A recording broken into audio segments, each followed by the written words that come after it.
Hi everyone, it is Jess and welcome back to my channel, and this is my worst books of 2021 video. So I just want to add a disclaimer to this video before we get into it. These are all my opinions. I am not here to offend anyone, to upset anyone, to insult the authors of these books. That is not what I am here to do at all. I wish them all the best, but these books, they just weren't for me. So I just want to get that out there because I know there has been a little bit of discourse when it comes to talking about books that you didn't like in the past. And, you know, I don't claim to be a literary expert. I am just a nobody who talks about my favourite books and my least favourite books on the internet. So, you know, my word is not gospel. We all have different opinions, and that is more than okay. So I just wanted to get that out there. But anyway, we're going to get into the nitty-gritty of it. I don't have as many books on this list because I actually read a decent amount of really good books last year. The quality of the things that I read was outstanding, and as a result of that, there weren't that many books that I didn't like. But I do have 5 books that I am going to talk about in this video. So without further ado, we're just going to get into it. So I'm going to start with The Night Will Find Us by Matthew Lyons. This is a horror novel. I read this in October around Halloween time. And the main premise of this is that this group of teenagers go on a camping trip. I think there was 5 of them, if I remember correctly, and at the start of the story, one of the teenagers ends up killing another one of the teenagers, and then this whole kind of fight to survive in the wilderness ensues. You know, they're in the remote location, there's no one around, they've got no phone signal, and it's like, you know, your classic survival story but with a horror twist. And it sounded really interesting, but oh my gosh, the characters in this book were so annoying, and I just feel like the plot went nowhere. And I read the whole thing and I was really hoping, you know, that it would pick up and things would get you know, intense and get interesting. And I held out hoping that that would happen, and it fell really flat for me. There was also this kind of like mysterious element of something to do with the past that kind of fed into the story, but I don't actually remember what the point of it was. And maybe I just didn't pay enough attention, but I don't think it was ever resolved. But yeah, I really didn't enjoy this book.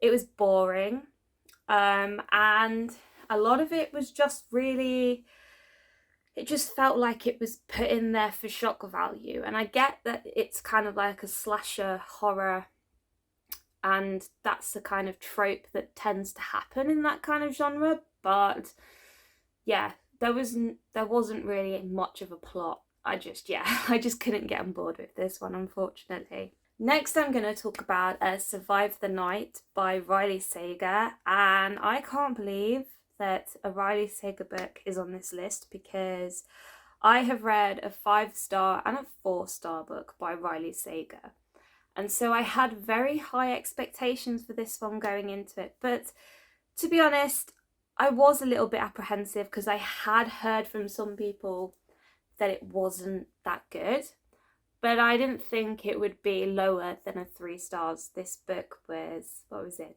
2.5 stars? It was okay initially, and I did originally like the premise and I liked how it was written, but as the story went on, things just started becoming a little bit more far-fetched, a bit more outrageous. And the main character, Charlie, she was doing some very ridiculous things, making some really stupid decisions that just, didn't make sense. And then the ending came, and I felt really robbed. I didn't like the ending of this book. And it just felt like a massive cop-out. It felt like Riley Sager didn't really know how to end it, so he just wrote this half-assed ending. Basically, the only way I can describe it without spoiling it for you is that trope where it's like, it was a dream, the end kind of thing. It's kind of like that. Yeah, I did do a vlog on this, so I will link it up there if you want to have a look at that. I've heard a lot of people talk about how Riley Sager writes his female characters and how they're not the best, and I've never really noticed that before until this one. And yeah, Charlie was just one of the most annoying characters ever, and one of the most ridiculous characters, and I just couldn't understand her reasoning behind the things that she did. Added to the fact that her best friend in this story has been murdered, and she willingly gets into a car with a stranger at the beginning of the story, knowing that fact that her friend has been killed by a stranger, in itself was a bit of a ridiculous notion. Yeah, I don't know, but like, if you want to read it to find out, then go and read it. I know some people do enjoy this book, so it is just my opinion, but I don't rate this one.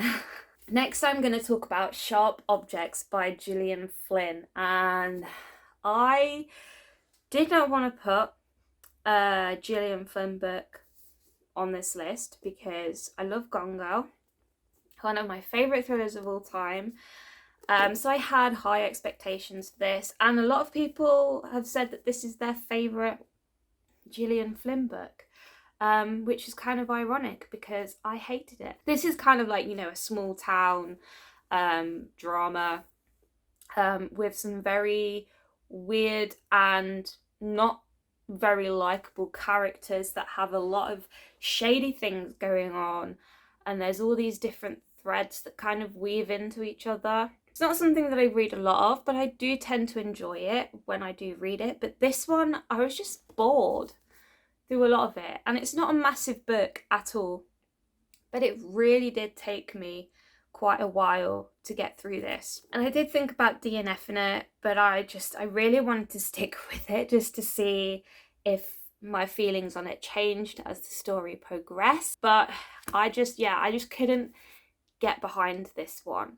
And I don't really understand why, because like I said, there's things in it that I like the shady characters with shady stuff going on. I love that. I love reading books about dark characters and not very nice people, and this idea of this mystery that affects the whole town, and it's all these threads weaving together. But yeah, there was just something about it that felt off. And I also didn't like the depiction of the main character's self-harm in this book. I thought it was very ill-judged. I don't think anyone's ever talked about it, but the main character, she cuts herself, and she carves words into her skin, names people have called her and things like that. And I don't know, it just felt very kind of thrown in there again for shock value or to make her seem interesting. And it was I got the impression that it was a bit romanticized in this, which is not okay. I just didn't like the portrayal of it. I don't think it was needed, to be honest. But yeah, and also I predicted the ending before I even got to the end. Not that there's anything wrong with that, but this book kind of lays out what is going to happen at the end within the first chunk of the book. You can already tell the direction that it is going in. And I wasn't surprised by this at all. And yeah, I didn't connect with it, unfortunately. All right, so second to last is Leave the World Behind by Rumaan Alam. This is a book that really threw me because it has a very intriguing concept of this married couple who have gone away with their kids to this house outside of the city. They're on like a weekend vacation or something, and there is a communications blackout in New York. You know, there's no electricity, no internet, everything's just kind of gone silent, and they are left in this house trying to, you know, figure out what's going on, how they're going to get home, if people are okay, because, you know, they don't have internet or television or anything, so they just don't know what's going on. And then there is this other couple, this black couple, who knock on the door to this house. They claim that they own this house, and they go and stay in there with this white couple, and it has this very interesting dialogue about differences between race and prejudices. I can't say that word, prejudices, that this white couple have against this black couple. And, you know, it talks about privilege and things like that. And it had this whole interesting story that I thought I was going to love. But again, this was a very boring book, and it's very speculative, which I'm not a huge fan of, especially not when it comes to this. This is described as it's a literary thriller, but when I initially bought it, I thought it was just a thriller. So there we go. That's me not doing my research. But yeah, I just don't enjoy speculative ideas in thrillers. You know, I want to be told how the story ends. This one just felt like it didn't have an ending. It was left very open. And I guess if you like those kind of things, if you like things that are left to your imagination, that you can interpret your own way, then you might like this book. But it was just too vague for me. And again, the plot was pretty non-existent. And I get what the writer was trying to say about, you know, race and family and privilege and motherhood and all of these things that are so important to talk about. I get that, and I liked it. But this book just didn't do it for me. And also there was this entire chapter dedicated to one of the women. She's called Amanda. She went to the supermarket, and there is this entire chapter of her just buying things, and it's like he's written out the entire shopping list, and it's like, and she bought some apples, and she bought some bread, and she bought some wine to go with the bread, and she bought some cheese, and she bought this, and she bought that, and blah blah blah. I really don't care. Really sad that I didn't like this one, because it was one of my anticipated releases of last year, or the year before actually. And yeah, it just didn't do it for me, unfortunately. And then we're going to talk about my number one least favourite book of 2021, which I don't really want to talk about because I just want to forget about this book's existence. But, you know, we're going to do it. That is The Silence by Don DeLillo. This is such a short little book. Again, very intriguing concept. A very similar concept to Leave the World Behind, actually.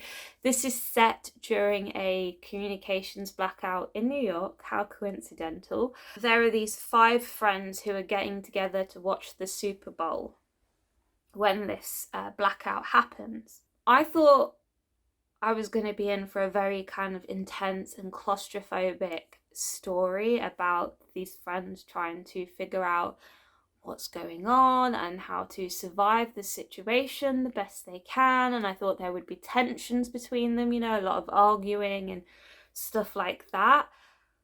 But maybe I'm just stupid, you know, and this book is not intended for the likes of stupid people like me. But this just went way over my head, and I don't get what the point of this book is. I don't know what this book is trying to say. I don't know what the point of the story is, if there even was a story. It was just page after page of pointless conversations between characters that I had no idea about and I just didn't care about either. And it was just so bland. It was 115 pages, of nothing. And I felt so robbed of my time. I read this in a couple of hours, if that, and afterwards I just felt so angry that I'd wasted that time on this book when I could have been reading something that would have done something for me. You know, I felt so catfished by this. It's scandalous, honestly. Like it says, this book is a dazzling and profoundly moving conversation about what makes us human. But I didn't get that. I don't know. Like I said, I'm probably stupid, but I just don't understand this book. I don't recommend this book. Normally I wouldn't say that. Normally I would, you know, say, you know, you can go and read these books if you want to, but I don't recommend that you read this book because I don't really see what people are going to get out of it. Another thing that really annoyed me about this as well is that this book was supposedly finished a couple of weeks before the pandemic hit. And then like halfway through this book, you get absurd references to lockdowns and face masks and viruses, and it's just like, come on, you don't need to add that in to make it relevant, you know. I hate that book. I'm sorry, I don't want to say that I hate things, but I do hate that book, and I'm not going to talk about it anymore. All right, guys, so that is the end of this list. A very short list, like I said, and I'm pretty pleased with that because, you know, I never want to dislike a book. We all don't want to dislike anything we read, but it does happen from time to time. You can go and read these books if you want to, because they might be for you. Just because I didn't like them doesn't mean that no one else will. Like I said, it's just my opinion. So please don't send hate my way. Don't send hate to anyone's way. You can make up your own mind. And if you love these books, then I'm really happy for you. I'm so glad that they worked out and that they have done something for you. Let me know in the comments if you've read any of the books that I've talked about in today's video, what you thought of them, whether you agree with me or not. I always love to hear what you guys have to say. That is it for today. Stay tuned for my DNF video and my most surprising and most disappointing books of 2021 video. They are coming very shortly. Please leave a cheeky thumbs up if you liked this video. Don't forget to subscribe to my channel and hit the bell button so you don't miss any video that I post in the future. And having said all of that, I will see you all in my next video very soon. Bye guys.